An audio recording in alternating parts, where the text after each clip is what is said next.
زیادہ تر لوگ خفیہ سوسائٹیوں پر ہنستے ہیں، انہیں سازشی کہانیاں کہتے ہیں، پیرانوئڈ ذہنوں کی پرانی پریوں کی کہانیاں، لیکن جو لوگ سب سے اوپر ہوتے ہیں وہ نہیں ہنستے، وہ رکن ہوتے ہیں۔ آج سن 2026 میں یہ گروہ پہلے سے بھی زیادہ طاقتور ہے اور یہ اب سائے میں نہیں چھپتے، یہ سب کی نظروں کے سامنے چھپتے ہیں۔ یہ قسط ناؤ خفیہ سوسائٹیاں بے نقاب، فری میسن سے اسکل اینڈ بونز تک، اور وہ حقیقی اثر جو آج بھی آپ کی زندگی پر ہے۔ اگر آپ سمجھتے ہیں کہ صدر، بڑے ادارے کے سربراہان اور مرکزی بینکوں کے طاقتور اکیلے فیصلے کرتے ہیں تو آپ پہلے ہی ان کے جادو میں ہیں۔ یہ سوسائٹیاں صرف مشروبات اور رسومات کے لیے نہیں ملتی، یہ طے کرتی ہیں کون اوپر جائے گا، کون نیچے گرے گا، کسے سرمایہ ملے گا، کسے خاموشی سے ختم کر دیا جائے گا۔ اور سب سے حیران کن بات، ان کے بہت سے اراکین عوامی شخصیات ہیں۔ ٹی وی پر مسکراتے ہوئے، وہ انگوٹھی، وہ پین، وہ خفیہ اشارے پہنے ہوئے جسے آپ کو نظر انداز کرنا سکھایا گیا۔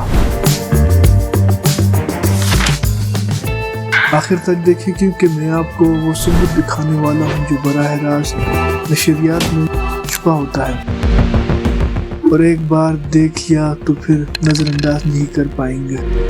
آئیے سب سے مشہور اور سب سے زیادہ غلط سمجھے جانے والے گروہ سے آغاز کرتے ہیں۔ فری میسنز سرکاری طور پر سن 1717 میں قائم، مگر جڑیں اس سے بھی صدیوں پرانی ہیں۔ 33 درجے کی دیانت، ہر طرف علامت، ہمابی آنکھ، پرکار اور گھونیاں ستون۔ لوگ کہتے ہیں یہ تو بوڑھوں کا خیراتی کلب ہے۔ عجیب بات یہ ہے کیونکہ امریکہ کے 14 صدر تصدیق شدہ فری میسن تھے، George Washington, Franklin Roosevelt, Gerald Ford, اور آج امریکہ اور یورپ میں عدلیہ، فوج اور بینکاری کی بلند ترین سطحوں پر نظر ڈالیں۔ عام آبادی کے مقابلے میں فری میسنز کی شرح کہیں زیادہ ہے۔ یہ کیوں اہم ہے؟ کیونکہ ان سوسائٹیوں میں وفاداری ملک، جماعت، حتیٰ کہ خاندان سے بھی بڑھ کر ہوتی ہے۔ حلف سب سے پہلے آتا ہے۔ یہ خفیہ مصافحے، اشارے اور فرقے استعمال کرتے ہیں جو صرف بھائی پہچانتے ہیں۔ ایک جج وکیل سے وہ اشارہ دیکھتا ہے، ایک بڑا ادارہ سیاستدان سے پہچان لیتا ہے، اور یوں وہ دروازے کھل جاتے ہیں جو بند رہنے چاہیے۔ اور یہ مت کہیں کہ یہ سب ختم ہو چکا ہے۔ صرف سن 2025 میں ہی کئی سربراہان مملکت نے عوامی فری میسن تقاریب میں شرکت کی۔ خبروں میں بس اس نام سے نہیں بتایا جاتا۔ اب ذرا اور تاریخ رخ دیکھیں۔ اسکل اینڈ بونز، پیل یونیورسٹی، کمرہ 322، قبر۔ ہر سال صرف 15 طلبہ منتخب کیے جاتے ہیں۔ سب سے زیادہ روابط رکھنے والے، سب سے زیادہ پرعزم خاندانوں سے George W Bush, George carry, متعدد وزرائے خارجہ، خفیہ اداروں کے سربراہان، وال اسٹریٹ کے بڑے نام۔ یہ ہفتے میں 2 بار ایک ہی کھڑکی قبر میں ملتے ہیں۔ رسومات میں تابوت میں ننگے لیٹ کر اپنی پوری جنسی زندگی کا اعتراف شامل ہوتا ہے، جبکہ سینئر سب کچھ نوٹ کرتے ہیں۔ یہ افواہ نہیں، خود اراکین نے اسے ظاہر کیا ہے۔ تابوت کی رسم کیوں؟ یہ نفسیاتی بندھن ہے۔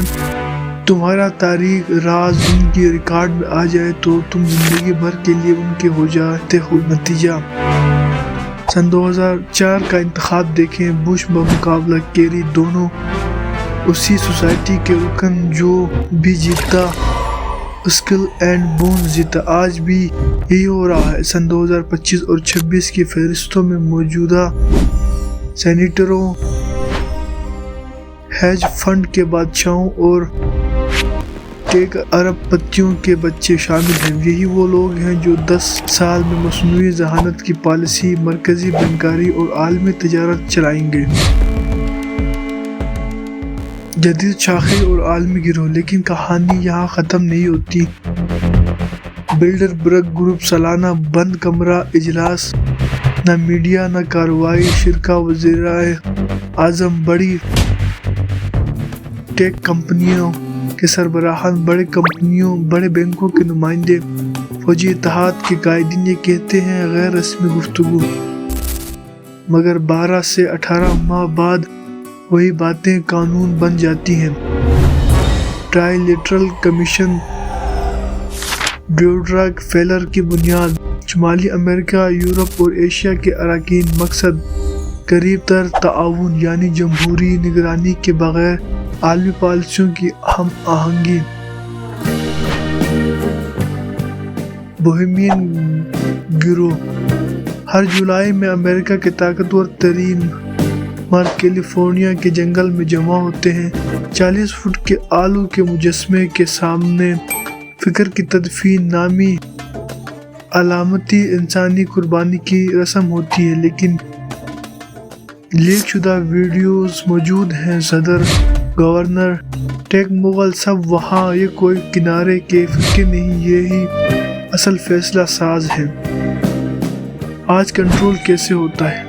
تو سن 2026 میں یہ کنٹرول کیسے برقرار رکھتے ہیں؟ انتخابی پائپ لائن، کون اعلیٰ جامعات میں جائیں گے، کون بہترین تربیت پائیں گے، کس کو سرمایہ ملے گا، سب طے شدہ۔ میڈیا پر اثر، بڑے میڈیا کے کئی مالکان اور مدیران انہی نیٹ ورکس سے جڑے ہیں جو کہانی کلب کے خلاف ہو۔ وہ سامنے نہیں آتے۔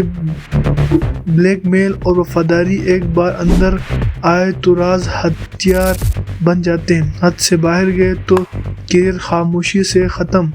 پالیسی کی ہم آہنگی، عالمی بحران اچانک نہیں ہوتے، انہیں اس طرح سنبھالا جاتا ہے کہ فائدہ ہمیشہ کلب کو ہو۔ زیادہ تر لوگ یہ دیکھ کر پھر سو جائیں گے۔ انہیں سازشی کہانیاں کہنا آسان ہے کیونکہ یہ ماننا مشکل ہے کہ اختیار ان کے ہاتھ میں نہیں، لیکن مضبوط لوگ وہ کھیل کو پہچان لیتے ہیں اور بلند سطح پر کھیلنے کا فیصلہ کرتے ہیں۔ ان میں سے اکثر سوسائٹیوں میں آپ تبھی جا سکتے ہیں جب آپ مخصوص خاندان میں پیدا ہوں یا چنے جائیں، لیکن آپ اپنی ایسی محفل بنا سکتے ہیں جو ناقابل شکست اصولوں پر چلے۔ یہی اصل طاقت ہے۔ تبصرہ کریں، آپ کو کون سی سوسائٹی سب سے زیادہ خوف زدہ کرتی ہے؟ Free masons, skill and bones یا کوئی اور؟ اگر آپ کنٹرول سے تنگ آ چکے ہیں تو پسند کریں، سبسکرائب کریں اور گھنٹی دبائیں۔